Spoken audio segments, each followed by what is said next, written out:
নমস্কার। আমি আপনাদের সবার পরিচিত জ্যোতিষ বিপ্লব চক্রবর্তী। আবার এসে গেছি নিত্য একটা নতুন পয়েন্ট নিয়ে। আমাদের রাশিচক্রে সবার ভালো যোগ থাকে, খারাপ যোগ থাকে, মানে যেটাকে সবাই বলে রাজযোগ, দুর্যোগ। তো এটা মেনটেন কে করে? কার দায়িত্ব?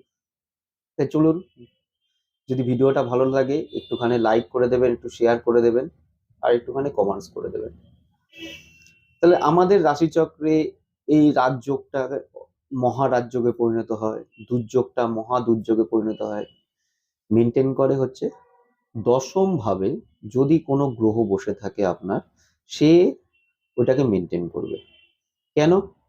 কারণ আপনার জীবনের কর্মকাণ্ড, মানে আপনি জীবনে কর্ম যদি সৎ পথে, গ্রহরা যেটা চাইছে আপনি সেই পথে এগোচ্ছেন, তাহলে অল্প রাজযোগটাকেও মহারাজযোগে পরিণত করে দেয় সেই গ্রহটি।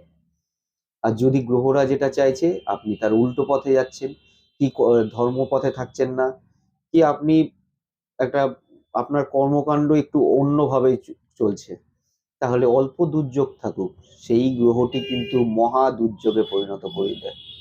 আশা করি বোঝাতে পারলাম। আবার নিত্য কোনো নতুন পয়েন্ট নিয়ে দেখা হবে। ভালো থাকবেন, সুস্থ থাকবেন, আর সবসময় একটুখানি হাসি মুখে থাকবেন। নমস্কার।